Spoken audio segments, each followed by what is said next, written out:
আমাদের যৌবন, আমাদের অর্থ সম্পদ। আসসালামু আলাইকুম ওয়া রাহমাতুল্লাহি ওয়া বারাকাতুহু। আলহামদুলিল্লাহ,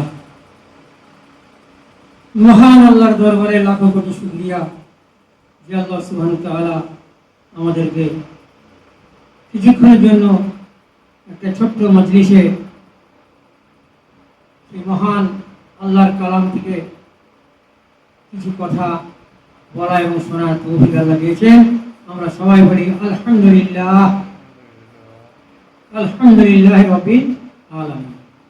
সমস্ত প্রশংসা, সমস্ত তারিফ, সমস্ত গুণগান শুধুমাত্র কেবলমাত্র একমাত্র সে আল্লাহ সুবহানাহু ওয়া তাআলার জন্য। আসমান এবং জমিনে কুল মখলুকে আর প্রশংসার যোগ্য কেউ নেই, একমাত্র মহান আল্লাহ সুবহানাহু ওয়া তাআলা। সেই আল্লাহ সুবহানাহু ওয়া তাআলা আমাদেরকে অযাচিতভাবে যে নিয়ামত আমাদেরকে দিলেন। আগে রমজান চলে গেল, ঈদুল ফিতর চলে গেল, কত বড় মোবারক, কত বড় নিয়ামতে এই শুকরিয়া আমরা সঠিকভাবে পরিপূর্ণভাবে আমরা আদায় করতে পারি। এসব কোনো ভুল নেই তাতে, কিন্তু আল্লাহ সুবহানাহু ওয়া তাআলা রহমান রহিম, গফুর রহিম, বড়ই দয়ালু, বড়ই করুণাময়। আমাদেরকে তিনি যা যেরকম দিলে হয় আল্লাহ সুবহানাহু ওয়া তাআলা অবশ্যই তাকে সেইভাবে দান করবেন। সুবহানাল্লাহ ওয়া বিহামদিহি। মহতরম দোস্ত, আজিজার বুজুর্গ, আজ এই দুনিয়া খুব অল্প দিনের জন্য আমরা এখানে মেহমান। আমরা আল্লাহর মেহমান।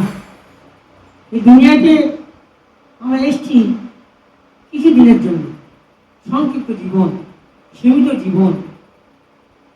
আমাদের যৌবন, আমাদের অর্থ সম্পদ, বিবি বাচ্চা, সমস্ত কিছু টোটাল আমরা এখানে যে আছি সবই সীমিত, লিমিটেড লাইফ, এভরিথিং লিমিটেড, কোনোটাই স্থায়ী নয়। দোস্ত বুজুর্গ, চিরস্থায়ী হলে একমাত্র মরণের পরে জীবন। আবদান আবদান জিন্দগি, লামহদুর জিন্দগি, অনন্ত অসীম, যার কোনো শেষ, যার কোনো শেষ নেই। শুরু আছে, শেষ নেই। আল্লাহ সুবহানাহু ওয়া তাআলার কাছে আমাদের সবচেয়ে বড়, সবচেয়ে শ্রেষ্ঠ, সবচেয়ে মোক্ষম একমাত্র উদ্দেশ্য হওয়া উচিত ছিল যে আল্লাহ সুবহানাহু ওয়া তাআলার কাছে